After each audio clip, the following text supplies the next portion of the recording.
Tere tulemast kuulama podcasti nimega Selge pilt. Siin räägime, mis õige toimub Valga gümnaasiumis päriselt ja saame veidi lähema ülevaate siin majas tegutsevatest inimestest. Mina olen saatejuht Lisette ning tänane külaline on teie ees. Tere! Tere, tere! Kes sa oled ja kust sa tuled?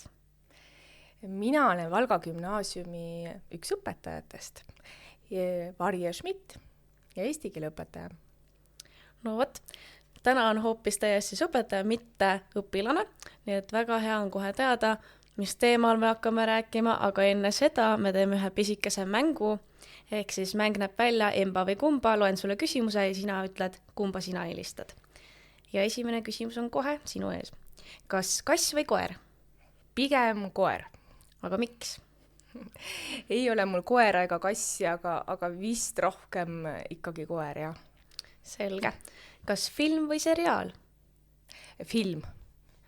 Ma tahan lõppu teada saada, ma olen piisavalt kannatamatu, et mitte oodata veel 100 osa. No võt. Kas vesi või mahl? Vesi. Kas harilik pliiats või pastapliiats? Pastapliiats. Ja miks? No kaua seda harilikku pliiatsit kustutada võib? Siis ma kustutan ju kõik muudkui maha ja maha, enne tuleb mõelda ja siis kirjutada. Väga hea. Kas pigem soe kliima või jahe kliima? No nüüd tuleb kõigile üllatus. No pigem jahe kliima. Ma olen see lumeinimene ikka. Kuigi ma armastan väga sooja, siis talv on ikka ilus. Kas see võib olla seotud ka mõne spordialaga? No eks ma talvel ikka seal mäest alla armastan lasta suuskadega, jah. No võt, saite jälle midagi uut teada. Aga jätkame. Kas pigem kaardiga või sulas? Kaardiga, lihtsam, kiirem ja vähem muret. Et sul ei ole seda, et teen kaardiga viib ära, et pärast süda ei peaks, et veits palju äkki maksin. Jah, siis ei näe. Mida ei näe, seda pole olnud. Et sularahaga on ikka nii, et annad selle raha, siis on, ma vist ikka väga ei taha maksta. Just. Aga kas pasta või pitsa? Mõlemad head. No panem pasta praegu. Okei. Nüüd selline küsimus, mis võib-olla ei tule siit vastust otseselt, aga kas lõpustuspargid või veepargid? No miks ei tule vastust? Mina olen vana lõbustusparkides käia. No lõbustusparkides ma käin ja vaatan kõike, kuidas kõik sõidavad ja lõbutsevad, et päris vahva on. Aga veepargid on ka lahedad. Et pigem vist siiski jääb veepargid. Aga mis on see lemmik atraktsioon seal lõbustuspargis, kui sul on võimalus kuhugi minna? No ma ei teagi, ega ma väga palju käinud ei ole, ikka seal vaateratta peal saab käidud ja ega sinna Ameerika mägedesse ma ikka väga ei roni. Ma just mõtlesin, et äkki tuleb see vastus, et mida kõrgem, seda parem. Ei ole, ma käin küll, aga mitte nüüd nii päris vabatahtlikult. Kas kaardimängud või arvutimängud? Vot see on nüüd veel palju raskem küsimus. Pigem kaardimängud, aga ma võtan siis need Unod ja kõik need ka. Kas see on ka pigem seotud sellega, et sa arendab rohkem või? Ju vist ikka, jah. Ma ikka arvutimängudest jään kaugemale. Ja viimane, kas helistamine või kirjutamine?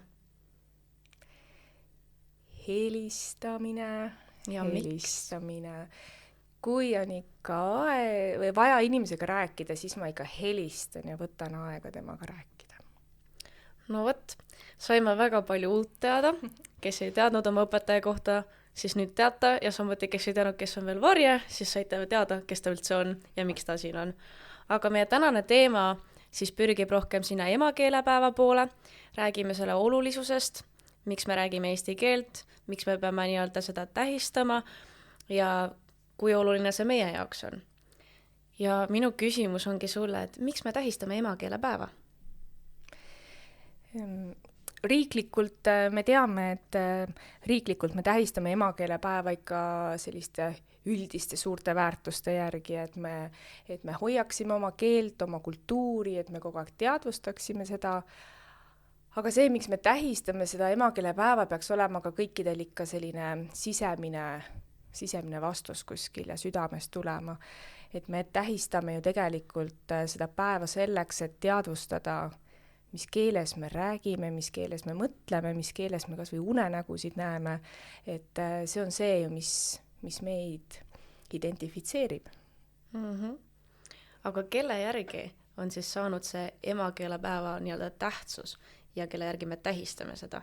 Oi, seda teab iga Valga gümnaasiumi õpilane, ma olen sellest päris kindel, et kui ma praegu küsiksin, siis nad teavad, et emakeelepäeva tähistatakse loomulikult Kristjan Jaak Petersoni sünnipäeval ja tema auks. Aastal 1996 peeti emakeelepäeva esimest korda, aga siis mitte ametlikult, ja aastast 1999 kuulutati siis emakeelepäev riiklikuks tähtpäevaks, nii et 14. märts saavad kõik lipud heisata. Jaa, aga kuidas on sinu ajal koolides tähistatud emakeelepäeva? Mida sina mäletad enda kooliajast? Enda kooliajast ma ei mäleta, siis seda emakeelepäeva nii ei tähistatud. Ja kui ma ütlesin, et 96. aastast mitte ametlikult, siis ma võin öelda, et gümnaasiumi lõpetasin ma aastal 97. Nii et siis veel ei tähistatud, jah. Ja ülikoolis olles olin ma nii emakeele sees, et siis me ka kuidagi seda valetan küll praegu, me tähistasime ülikoolis küll juba emakeelepäeva. No võt. Jaa, filoloogidega koos ja õppejõududega koos, et seda sai küll tähistatud. Väga kihvt, aga mida siis on Valga gümnaasiumis oodata emakeelepäeval sel aastal? Valga gümnaasiumis me oleme nüüd, kui ma räägin nüüd Valga gümnaasiumist kui juba riigigümnaasiumi ajal, et me oleme püüdnud emakeelepäeva tähistada, aga kuna ta on sattunud sellisele ajale, et enne seda on meil valikkursuste nädal ja siis on vaheaeg ja siis tuleb hästi kiiresti hopsti see emakeelepäev, siis me ei jäta seda kunagi ühte päeva, vaid võtame kohe terve nädala. Ja emakeele nädala raames on siis erinevaid sündmuseid meil plaanis. Kui ma nüüd natukene meenutan, mida me teinud oleme kõigepealt, siis näiteks aastast 2018, kui ma hakkasin siin kuidagi ametlikumalt neid emakeele nädalaid tegema, panin ma alati emakeelepäevale ja nädalale nime. 2018 oli meie koolis emakeele nädal Kool loeb ja kõik lugesid. Eriti lahe oli see, et me tegime tõesti lugemise pooltunni. Kõik õpilased võtsid oma lemmikraamatu, terve kool läks aulasse, kes võttis kotttooli, kes istus seal niisama mugavalt ja pool tundi oli täielik vaikus ja kõik lugesid. Sellest on kuskil film ka väike video tehtud, et kui me otsime, siis me leiaksime selle kindlasti üles. Nii et selline lugemispooltund meil oli, kõik õpilased tegid veel pilte endast ja oma lemmikraamatust, vaatasin neid eile õhtul veel üle ja vaatasin Karel, meie õpetaja Karel Kullamaa oli seal oma raamatutega ja selline päris huvitav oli vaadata neid kohe. Siis edasi järgmisel aastal oli meil emakeelepäev pealkirjaga Kool kirjutab. Keskendusime kirjutamisele, tegime oma etteütluse Valga gümnaasiumis, tegime kaunima käekirja konkursi, kõik said kirjutada ja näidata. Kas on teada ka, kes selle võitis, kas sa mäletad? Võt seda ma ei vaadanudki, kes võitis, aga need andmed on olemas.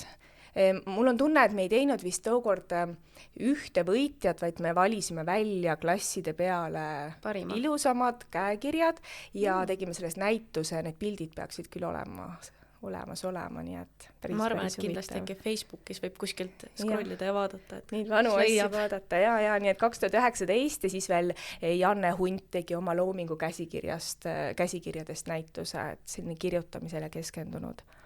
2020 oli meil teema Kool räägib, sest sellel aastal oli Eesti rahvajutu aasta ja rahvajutud ikka räägivad meile oma lugusid. Võtsime osa 1 kuu jooksul siis Eesti rahvajutu väljakutsest, lugesime rahvajutte ja käis meil ka kirjanik siin Jan Kaus rääkimas oma lugudest, nii et siis oli selline rääkimise lugu. Ja siis juhtus teadagi, mis. Tuli külla, tead küll, mis ja tead küll, kes. Ja 2021, kui me juba natukene kooli ikkagi tulime ja liikusime, oli meil emakeele nädal Kool on pilvel. Läksime ära pilve eesti keelega on hea mängida, on ju, olime pilvel ja tegimegi sõnapilvi. Nii et kõik õpilased kirjutasid 3 sõna. 3 kõige kaunima kõlaga sõna, 3 kõige kaunima tähendusega sõna ja 3 sõna, mis iseloomustavad Valga gümnaasiumi. Ja sellest tulid hästi vahvad pilved on ju, ja neid pilvi me jagasime ka siis, jällegi leiab kuskilt, ikka leiab. Ma arvan, kindlasti on need tõesti Facebookis kuskil üleval. Nii et tulid jah, sellised pilvekonkurss oli meil selline kohe ka, et õpilased said pildistada veel ennast pilvega ja pilvedega ja olid pilvekonkurss. Ja eelmine aasta 2022 oli kool luuletab. Nii et siis me keskendusime luuletustele, omaloominguliste luuletuste konkurss oli ja tegime pimendusluulet, võib-olla mäletad. Jaa, see oli hästi kiht, ma mäletan, et kõik olid alguses, et mis see on, tekkis hästi palju küsimusi, siis me uurisime välja, mis see on, ja siis, kui me saime selle paberi kätte, sai teada, et sa pead hakkama ka nii-öelda kunstilisemalt lähenema, või siis tõmbasid sõnu maha mingist tekstist, siis kõigil oli jube põnev, kes sai tõeõiguse, kes sai mingi muu teksti, ja siis sa üritad sealt luuletust saada, aga mitte midagi ei riimu ja siis see on ju vabavärsiline. Et leida see mingi huvitav mõte või vimka, et see oli kihvt ja ma ise mäletan, ma olin nii sees, et mõtlesin, ma teen teise ka veel. Ja need olid hästi toredad ja sellised silmapaistvamad, säravamad tööd panime ka raamatukogu aasta puhul välja, nii et neid said kõik vaadata ja need on olemas. Et see oli tõesti selline jällegi silmi avardav kogemus noortele, et ka nii saab luuletada. Ja minu meelest on nii äge tuua sisse nagu just eesti keele kirjanduste tundidesse, et mingi siis luule liik, et mida saab ka praktiseerida, mitte et me õpime kuivalt, et aha, on selline asi olemas. Et see oli väga kihvt. Ja selliseid luuleliike on väga palju. Nii et kui nüüd minnagi selle päris uue selle aasta emakeele nädala juurde, siis me võtame ka ühe uue luuleliigi. Hurraa! Jah, et natukene rohkem peab seal küll ise pingutama ja tegutsema, mitte niimoodi iga kustutama, aga siiski. Ja muidugi kõiki neid emakeelepäevi raamib ju üks asi. E-etteütlus, Vikerraadio E-etteütlus, mida on juba 2008. aastast peetud. Lausa nii kaua. Jaa, see on hästi pikaajaline traditsioon ja on inimesi, kes isegi paberil või kirjutavad raadio ees ja saadavad paberil oma etteütluse, nii et on õpilasi, kes on aastaid seda teinud ja kaasa teinud, nii et ei pääse sellel aastalgi mõned klassid, eriti need klassid, kellel on täpselt sellel kellaajal minuga tund. Tervitan teid 12 RS. Et uus tunniplaan on väljas, kõik juba teavad. Ja. No aga see aasta on meil selline pealkiri, et kool kogub ja kogeb. Ja mida see siis nüüd sisaldab? Esimene emakeelepäeva raames selline hästi seotud projekt ja seotud eesmärk on meil koostöös õpetaja Pilla Oleskiga, kes teeb tekstiili teemalist suurt projekti praegu koolis ja tema kuulutas juba ammu välja ühe lugude kogumise sellise, ma ei tea, kampaania, mis kannab pealkirja, et kui mul oli paar pükse. Ja see keskendub siis sellele, et kogeda lugude kaudu meie esivanemate tarbimisharjumusi tekstiili ja riiete osas. Et kuidas nemad kasutasid ära iga viimse kui riidetüki ja väärtustasid seda tegelikult. Nii et kui me oma vanemate, vanavanematega räägime ja kogeme läbi nende lugude uusi tundeid ja saame võib-olla nendest väärtustest rohkem aru, mida see põlvkond endaga kandis. 13. märts on tähtaeg. See on üsna peagi, võib-olla juba samal päeval, kui eetrisse läheme päris, aga ma tean, et sinna neid lugusid juba koguneb ja õpilased teevad sinna muudkui koostööd. Nii et soovitan, isegi kui see aeg natukene üle läheb, ikka saata lugusid. Siis loomulikult etteütlus. Ja märtsikuu on üldse üks tore kuu sellepärast, et märtsikuus on nii palju sündmuseid. Märts on teatavasti teatrikuu. Ja. No sellele teemale ära lase mind, on ju, muidu ma räägin sul 2 tundi siin. Märts on emakeelepäeva kuu. 21. märtsil on ülemaailmne luulepäev ja selle raames toimub üks selline vahva kampaania nagu kingiluuletus.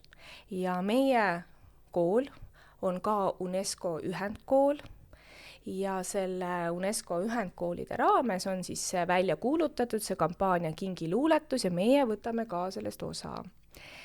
Me kogume luuletekste, mis meid kõnetavad ja kogeme ühe kingituse mõju.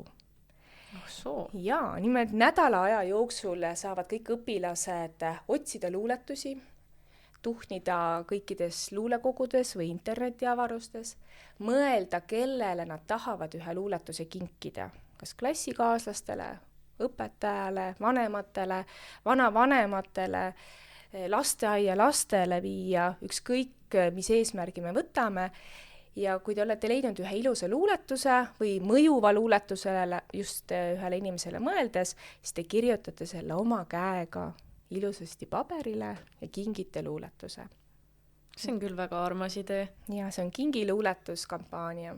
Nii et see on üks selline, ma panin ka pikemalt neid tekste sinna meie esimese korruse kappi, nii et kui keegi tahab sealt lugeda, siis ta näeb, mis see kampaania endast kujutab ja see on selline hästi armas mõte. Ja teine suurem asi, see luuletuse lugu. Nimelt me ei võta osa, vaid me hakkame luuletama ka. Ja on olemas üks selline lahe luulevorm, nagu ma ei tea, kas ma seda õigesti hääldangi, nagu Clerihew luulevorm. Assa, pole sellist asja varem kuulnud ega näinud. See tuleb ühest inimese nimest, Edmund Clerihew Bentley. Ja tema tegi selliseid lühikesi 4-värsilisi luuletusi, mis riimuvad ja räägivad kellestki tuntud inimesest. Nii et kõik õpilased saavad jällegi nädala jooksul mõelda ühele inimesele, keda me tunneme, olgu see poliitik, näitleja või mõne muu valdkonna tegelane, ja teha temast ühe ainult 4-värsilise luuletuse, mis kindlasti riimub A-A-B-B. Ja, eks need skeemid ole meil kõigil ju peas erinevad. Ja need on sellised humoorikad, lõbusad, inimesest rääkivad luuletused. Seal on üks näide ka toodud, näiteks on toodud, et Kersti Kaljulaid on käinud läbi väga palju maid, võis arvata, et merekaru on ta, ent selgus hoopis president. No näed, väga kihvt näide ju. Need sellised väga lahedad, et annab jälle leida temast igasugust materjali ja mõtte tööle panna ja kogeda. No võt, ehk siis tegelikult on meil väga mitu erinevat võimalust osa võtta selle emakeele nädalas siis. Ja nii et igaüks saab kasutada võimalust ja kindlasti on see peaaegu pooleldi sunniviisiline. Ei, luuletamine ei saa kunagi olla sunniviisiline, see tuleb ju sinu seest. Noh, eks ta oleneb. Õpetaja annab motivatsiooni, inspiratsiooni ja selle võimaluse sulle kirjutada, sest õpilased ise alati ei võta seda võimalust, aga kui antakse, siis tuleb teha. Ja, aga me oleme siin päris palju rääkinud juba sellest eesti keelest ja emakeelepäevast ja sellest nädalast, mis meid ootab. Aga mis on sinu arvates see, kas siis üks või paar eestikeelset sõna, mis on sinule väga tähendusrikkad? Need eestikeelsetele sõnadele saabki läheneda kas tähenduse põhiselt või kõlapõhiselt, et kas ta on kõla poolest väga ilus või on see tähendus, et me ei saa üle ka ümber ju sõnadest kodu ja ema ja isamaa ja kõikidest sellistest sõnadest, aga kui minna ikka selle häälduse peale, no seal on need sillerdav ja peoleo ja vikerkaar ja neid sõnu on niivõrd ilusaid. Me tegime 2018 kaunima sõna konkursi koolis.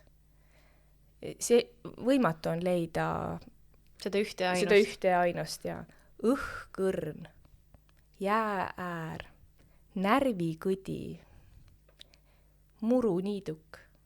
Oh soo, no, keegi on nagu väga leidlik olnud. Õunapuu, seebimull, uduloor, hingehelin, padi. No tundub, et igal ühel oma sõna ja mõte ja... No eks ikka neid täishäälikuid venitatakse ja asetatakse ühte ja teise kohta ja need on ilusad. On isegi sõna aitäh. Ja väga ilus sõna. Aitäh on väga ilus sõna tõesti eesti keeles, aga lätis ärge öelge sõna aitäh. Et siin on Kontra on just paar nädalat tagasi tegi artikli, kus siis aitäh tegelikult läti keeles ei ole üldse hea sõna, nii et ärge öelge seda Lätimaal poemüüjatele. Aga tähenduse saate ise välja otsida, kui te panete selle Google'isse sisse. Vot, aga lähme edasi. Teadagi me teame, et õpetaja Varje meil siin tore luuleinimene, siis mis on sinu lemmikluulekogu? Või kas sul üldse on lemmikluulekogu? Jah, see kõlab vist õigemini, et kas mul üldse on. Et ega vist ei ole. Ja need luulekogud on ikka nii, et need lihtsalt satuvad näppu ja igal ajahetkel mõjub erinev luuletus. Ega ma nii suur luulelugeja ei olegi tegelikult, et ma pigem jään ikka proosavalda, aga need luulekogud tulevad lihtsalt õigel ajal sinu juurde. Et Doris Karevast näiteks ei ütle kunagi ära ja on neid veel. Ja, aga kes on siis võib-olla olnud see üks luuletaja, kes on sinu südamesse nagu tõsiselt sügavale nii-öelda tunginud? Et kes on see luuletaja? Esimese hooga ma kohe mõtlen, et kelle luuletusi ma oskaks nagu peast kohe öelda või keda kohe oskaks tsiteerida, et siis ma nagu teaks. Aga ma arvan, et ei ole ühte. Et on jälle palju erinevaid. On ikka palju erinevaid, jah, aga võib-olla tõesti see Doris Kareva mind väga kõnetab ja üllataval kumbel on Ernst Enno ikka viimasel ajal rääkima hakanud minuga. Toho. Minu teada meil mingi aasta oli ka Valgas selle nimeline luulekonkurss. Oli. Ja hästi kihvt oli see, et väga paljud ei teadnud, mis seos tal üldse Valgaga on. Ja Priimetsa kool minu teada teeb Ernst Enno. Teeb, jah. Luulekonkurss, jah. Et hästi kihvt on jällegi uurida ka seda, et ikkagi teada saada, et meil ka Valgas on siin päris põnevaid seoseid. Ja minge Pärnusse Endla teatris on üks Rohutirts läks kõndima lasteetendus. No on küll väikeste lasteetendus, jah, aga no kes see keelab teil sinna minna? Väga lahedasti räägitakse Ernst Enno elust, tema loomingust ja eks see seos Valgaga tuleb nii välja, kui sa hakkad lugema ja uurima. Me ennem rääkisime just sõnadest, et need hästi ilusad sõnad ja mida keegi on välja pakkunud. Aga kas sina tead, mis olid sinu esimesed sõnad? Et tihtilugu me ei tea, aga ikkagi kuidagi me lõpuks saame teada, kui me nii-öelda vanema seas uurime järele. Kas sina tead? No eks ta ikka sinna emme kanti läks, emme ja täh ja need, mis tüüpilised on. Ei olnud mul mingisuguseid erilisi sõnu, mida ma esimesena oleks väga öelnud. Küll aga räägivad perekondlikud, ma ei tea, instantsid, et ma ikkagi 3,5-aastaselt juba raamatuid lugesin küll. Et noh, ju siis lugesin. Jah, iseasi, kas sa lugesid õigesti seda? No jah, nad väidavad, et tehti katseid, et kas mul on pähe õpitud või loen, et ikka olevat lugenud ikka täitsa, jah. No võt, aga kus siis see nii-öelda pisik tuli, et minna õppima just eesti keele kirjanduse õpetajaks? Või oli algus üldse hoopis muu idee? No ikka ideid oli tuhandeid. Ikka alates, ma ei tea, lavakast kuni ajakirjanduseni välja ja kui 12. klassi lõpus sai erinevaid sisseasumist-katseid tehtud, siis neid oli ikkagi palju, väga palju. Aga ega ma ei läinudki otseselt eesti keelt õppima, ma läksin ikka kirjandust õppima. No nii nagu ikka tihtilugu tehakse, on ju. Ikka kirjandust, aga see eesti keel tuleb ju igale poole kaasa. Et kirjandus oli ikka see, mis mind kõnetas ja kõige rohkem loomulikult tahtsin minna teatriteadust õppima, aga sinna ma ei saanud sellel hetkel sisse Tartusse ja läksin õppima Eesti filoloogiasse, sest seal on ka kirjandus ju, on ju. Mm-hmm. Aga miks ma selle julguse siis võtsin või miks ma läksin ikka sellepärast, et eks minu koduski on loetud väga palju raamatuid ja ka minul oli väga inspireeriv eesti keele õpetaja. Nii et minu väga hea ja kallis õpetaja Aili Ojamäe oli see, kes tegi klassi ees nägusid ja vangutas ikka pead, kui me seal rääkisime, aga siin me nüüd oleme. Nii et kui ma kooli ära lõpetasin, ütles ka tema, et ta siis ootab mind tagasi. Ja tulin tagasi. No võt, aga miks sa tulid siia tagasi? Sest see oli mu valik. Kas see oli ainus valik või oli teisi valikuid ka? Ma olen ikka noortele ka praegu klassi ees öelnud, et vabadus on see, kui sul on palju valikuid ja mida sa saad ise teha. Et vabadus ei ole see, et sa midagi pead, vaid sa midagi võid, sul on valikuid. Sul on palju valikuid. Ja minul oli ju ka pärast ülikooli ju erinevaid valikuid, ükskõik kas elukoha osas või töökoha osas, aga see on minu valik tulla Valka tagasi ja tulla õpetajaks. Sest minule meeldib siin elada. Noh, Valga on pisike linn ja armas linn ja siin on hea õpetada, sest pole ju väga palju õpilasi, et pigem tekib võib-olla selline ühtsus kohe klassiga. Või kuidas sul on tundunud? See ei ole väga määrav, sest ma olin ka Tallinnas juba õpetaja ja olin tööl seal õpetajana, nii et sain praktikal käia nii Prantsuse lütseumis kui töötasin Kadrioru Saksa gümnaasiumis, nii et suurtes koolides tegelikult. Aga üks asi on töö ja teine asi on elu. Mm-hmm. Aga õpetajatel on ikka pärast tööd elu ka ju. Ja minule meeldib elada väikeses linnas ja minu juured on ikka siin. Mm-hmm. Ja ma arvan, et üks väga hea võib-olla nüüd lükke edasi oleks see, et mina ei tea, palju sina oled täheldanud, et noorte seas on selline asi, et me asendame väga palju eestikeelseid sõnu võõrkeelsete sõnadega ja tekivad slängid sisse, just võõrkeelsed slängid. Et kui palju sina oled täheldanud seda ja kas see on avaldanud ka mõju näiteks mingites töödes, kirjandites? No ikka on. See, et slängi inimesed kasutavad, see on täiesti loomulik. Et kasutavad õpilased, kasutavad erinevate ametite esindajad, kasutavad teie vanemad ka ja vanavanemad ka. Kõikidel on oma släng ehk siis oma spetsiifiline keel või sõnavara. Kõige lahedam sõnavara on veel see, mis on inimestel oma perekonnas mingi väga perekonnasisene sõna, mida ainult nemad saavad aru, aga teised ei saa aru. Kui see nüüd hakkab tulema meie keelde, siis see on ka täiesti loomulik, sest see on üks osa meist. Aga kui me nüüd hakkame ennast kirjalikult väljendama või me teame seda olukorda, kus me peame rääkima ja suudame seal ennast kontrollida, see on nüüd oluline koht. Et sa pead lihtsalt ise oma keelt tundma ja ise ennast tundma. Mind võib-olla nii väga ei häirigi need inglisekeelsed väljendid alati, mida kuskile vahele pikitakse, sest tõesti eesti keeles ei ole kõigele vastet. Kõigele ei ole. Et kui inglise keeles öeldakse väga paljudes kohtades I'm sorry, siis eesti keeles ei ole sellele vastet, aga mingites kohtades tahaks ka öelda, aga imelik on öelda, et mul on kahju. Sest igal pool ei ole nagu kahju, on ju. Kahju on nagu negatiivse tähendusega. Et see oleneb hästi palju kontekstist. Jah, hästi palju.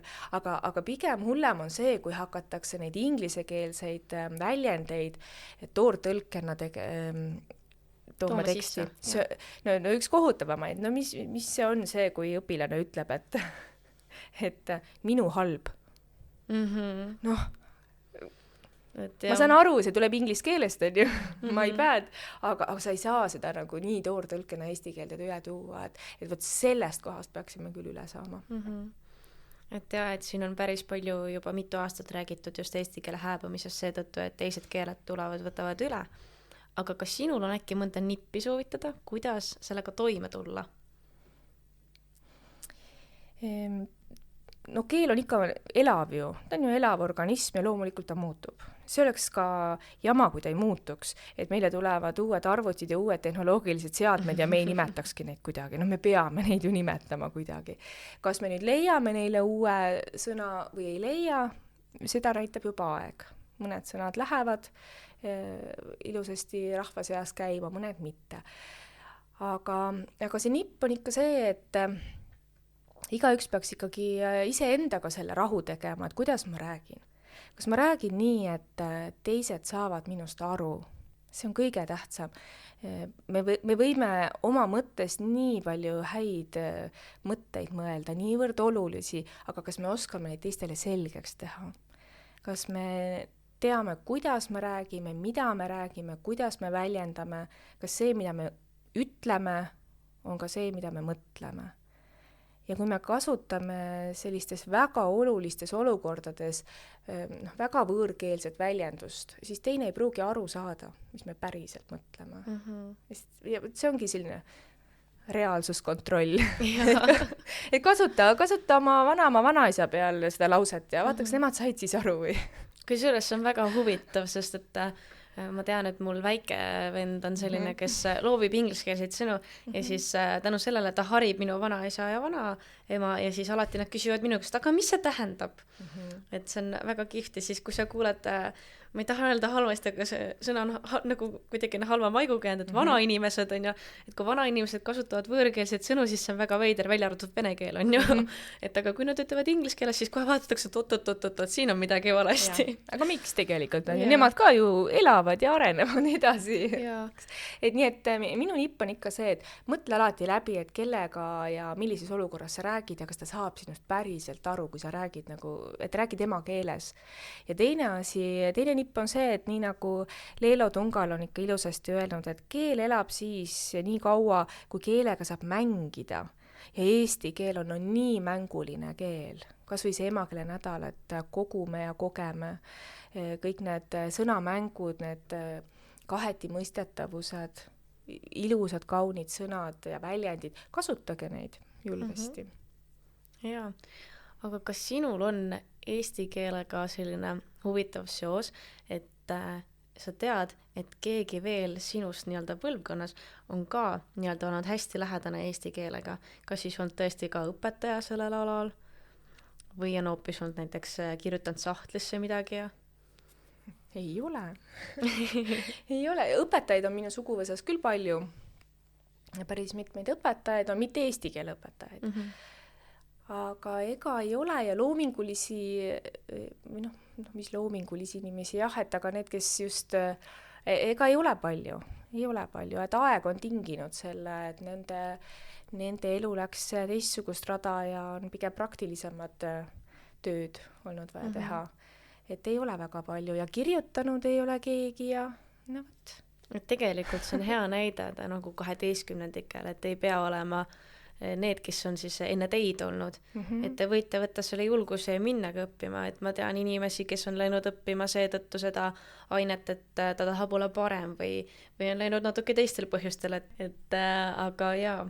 Ja põhjused peavad olema õiged ikka, et see peab ikka sul seest poolt tulema ja mitte halvaga, mitte halva pärast, et kui mina lähen klassi ette, siis ma tegelikult ei mõtle kunagi nii, et ma õpetan nüüd kirjandust või ma õpetan eesti keelt. Minu peamine eesmärk on õpetada ikkagi heaks inimeseks seda noort inimest, kes seal on. Et need väärtused on kõige tähtsamad ja küll siis juba see keel ja kirjandus järele tuleb. Küll nad tulevad. Jaa, aga et vaikselt võtta otsa kokku, siis me teame, et varsti on sisseastumised ootama sees 9-ndikke Valga gümnaasiumisse ja mina tahan sinu käest küsida, et miks peaks valima õpilane Valga gümnaasiumi? Jah, see on hästi oluline küsimus praegu, sest valikuid on ju palju ja maailm on lahti, aga seda peab õpilane küsima väga palju iseenda käest, et mida ma saan siis, kui ma lähen ära ja mida ma saan siis, kui ma jään siia. Pange tõesti paberi peale kirja need plussid ja miinused. Ja siis sa paned kirja tegelikult ju oma väärtused. Need, kes jäävad oma kodukohta õppima, nad väärtustavad oma kodu, oma perekonda, kellega koos olla veel 3 aastat tihedalt. Nad väärtustavad oma aega, sest ajaline mõõde väikses linnas on natuke teistsugune. me saame oma aega palju efektiivsemalt kasutada. Me väärtustame ise tegemist, sest igal pool saab õppida. Kes tuleb Valga gümnaasiumisse, ei jää mitte millegi poolest ilma või millestki ilma sellest, kes läheb siis kaugemale õppima, sest kõik valikud on ka siin olemas. Nii et need väärtused tuleb paika panna, et mida sa väärtustad. Ootame teid väga siia. Ja veel viimaks siis, mis oleks need nii-öelda 3 soovitust õpilasele, kui tema peaks minema siis sinna sisseastumisvestlusele, siis mis on need 3 soovitust, et ikka närve ei oleks nii pingul? Esimene on väga lihtne soovitus. Naerata. Ikka naerata, sest naeratus on universaalne keel ja sellest saavad kõik aru. Isegi kui sa oled närvis ja ei tea, kuidas alustada rääkimist, siis naerata, sest sellest keelest saavad kõik ühtemoodi aru. Sa oled sõbralik. Ole uudishimulik. Näita üles oma uudishimu, et sa seda uudishimu ja tahet, et sa tahad teada saada uusi asju. Ja kindlasti mõtle välja enda jaoks ka see, et mis siis on see sinu öökapi raamat, mida sa loed. Kuidas sa ennast harid? Et see tuleb kasuks. Väga kihvt. Võt selliseid soovitusi saite just õpetaja Varje käest. Aga mina tänan, et sa tulid minuga siia vestlema emakeelepäeval, natuke avasid ise ennast, rääkisid, kuidas sina oled seotud just meie nii-öelda kooli ja eesti keelega ning saime nii palju sinu kohta põnevat teada. Aga mina loodan, et teie nautisite tänast episoodi ning kohtume teiega varsti jälle. Aitäh, et kuulasite!